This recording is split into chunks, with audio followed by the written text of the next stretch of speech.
Hello everyone, in this video I'm going to show you how to pin text message on iPhone. So for you to be able to pin text message on iPhone, here's how you can get it done.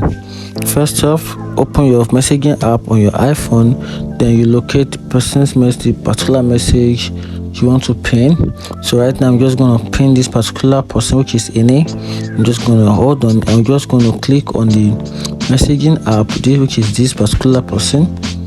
I will long click on it, then another option can be popped out, and that is where I can easily pin this particular person. Right here you can see, and by the time you check, you can see this person is pinned to the top.